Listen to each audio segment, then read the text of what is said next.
Welcome to my channel Kathavati. कहानी अच्छी लगे तो like subscribe share and comment जरूर करें। और मम्मी भाभी क्या कर रही हैं? साक्षी ने मुस्कुराते हुए साल भर पहले ब्याई हुई भाभी के बारे में अपनी मम्मी मालती से पूछा। क्या बताऊं बेटा, घोर कलयुग आ गया है। तुम्हारी भाभी अपनी अलग रसोई बनाने की तैयारी कर रही है। पता नहीं आजकल की बहू अपने सास ससुर को अपने साथ रखना ही नहीं चाहती। आज के समय में अपने सास ससुर को दो रोटी देना भी उन्हें भारी बोझ लगता है। इसलिए तुम्हारे भैया के साथ बाजार गई है घर गृहस्थी का सामान लेने। मालती ने बहुत मायूस मन से कहा। लेकिन मम्मी, भाभी ऐसा कैसे कर सकती हैं? आखिर उनको आपके साथ रहने में क्या बुराई है? आप तो उनको बिल्कुल बेटी की तरह रखती हो। फिर वो ऐसा क्यों कर रही हैं? उनको आपसे अलग होने की कैसे सूझी? साक्षी थोड़ी तेज आवाज में बोली। साक्षी बेटा, उसे कुछ तो बुराई लगी, वरना वो क्यों अलग होने की सोचती। अब तुम अपने आप को ही देख लो, अपने सास ससुर को ही देख लो। दामाद जी इकलौते बेटे हैं उनके, और तुम इकलौती बहू, और सब कुछ तुम्हारा ही तो है। तब भी देख लो, बुढ़ापे में चार रोटियां अलग से कर खाने पर मजबूर हैं। मुझे तो उनके अंदर भी कोई बुराई नजर नहीं आती, लेकिन तुम्हें समझ में नहीं आता उनका स्वभाव। वह भी तो तुम्हें बड़े अरमानों के साथ घर में ब्याह के लाई थी और तुम्हें पलकों पर बिठाया था। अब जब तुम अपने सास ससुर के साथ ऐसा कर सकती हो, तो वह क्यों नहीं कर सकती? आखिर हो तो तुम सब एक ही जनरेशन के चट्टे बट्टे। मालती ने फिर गहरी सांस लेते हुए कहा। मम्मी, आप मेरी सासू माँ की तो बात ही मत करिए।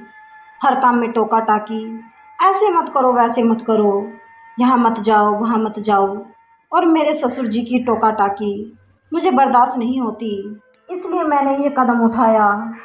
लेकिन मुझे तो यकीन है आप लोग भाभी के साथ ऐसा नहीं करते होंगे। बेटा, क्या कहा जा सकता है? हो सकता है बहू को कुछ बुराई हमारे अंदर नजर आ रही हो।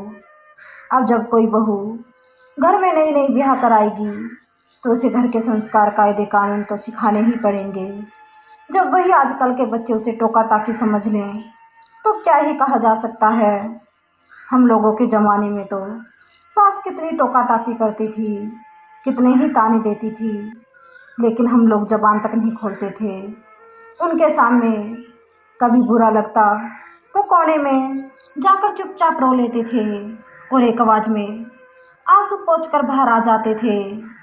लेकिन आजकल की बहू को थोड़ा क्या कह दो, बहू तुरंत तनक कर अलग होने का फैसला ले लेती है, और साथ ही साथ बेटे को भी मजबूर कर देती है अपने माता पिता से अलग रहने के लिए। अब तुम दामाद जी को ही देख लो। तुमने साम दाम दंड भेद लगाकर दामाद जी को अलग रहने पर मजबूर कर ही दिया, जबकि वह तो कितने सीधे साधे हैं और अपनी माँ के इकलौते बेटे हैं।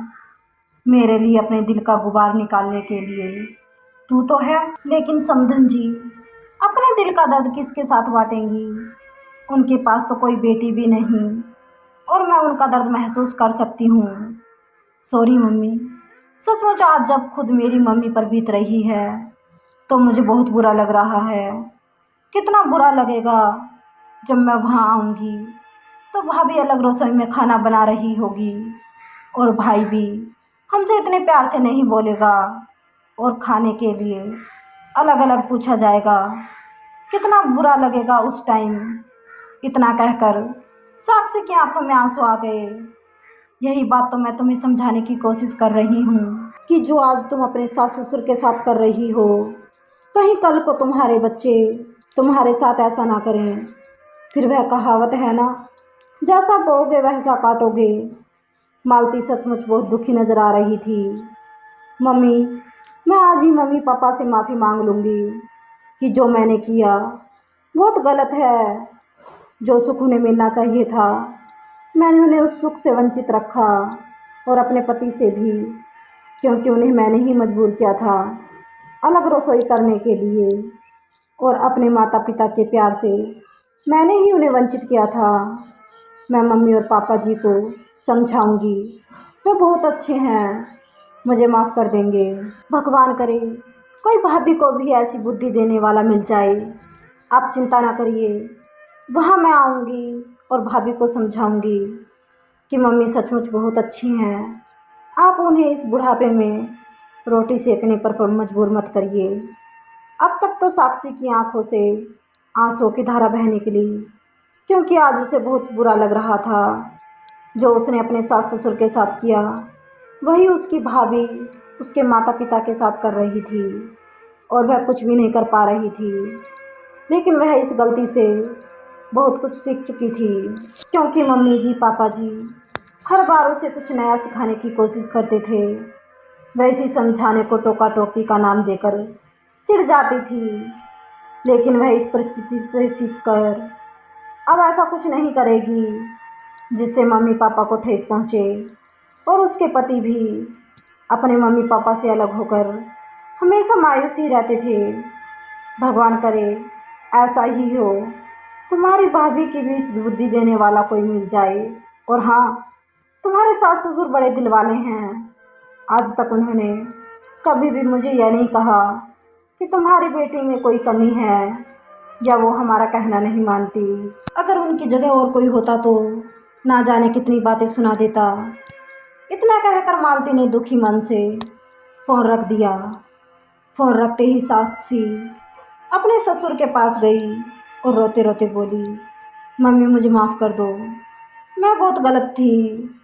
आज जब मेरी मम्मी के साथ यह सब हो रहा है तो मुझे आपका ख्याल आया कि मैं कितनी गलत हूँ। मम्मी जी पापा जी, आप प्लीज़ मुझे माफ़ कर दीजिए। मैंने आपके बेटे को आपसे अलग कर दिया, लेकिन अब सब ठीक भी मैं ही करूँगी। अब मैं फिर से पुरानी वाली रसोई में ही खाना बनाऊँगी सभी का। कोई ख़ास बात हो गई क्या साक्षी बेटा? ससुर जी ने अपना चश्मा ठीक करते हुए कहा, हाँ पापा जी, आज तक सचमुच मेरी आंखों पर पर्दा पड़ा हुआ था, जो आज हमेशा हमेशा के लिए हट गया। एक एक करके साक्षी ने सारी बात अपनी सास को बताई और रो पड़ी। कोई बात नहीं बेटा, अगर शाम का भूला सुबह को घर आ जाए तो उसे भूला नहीं कहते, और मैं समझाऊंगी तुम्हारी भाभी को। सचमुच मम्मी जी, यह सुनकर साक्षी बहुत खुश हो गई। हाँ बेटा।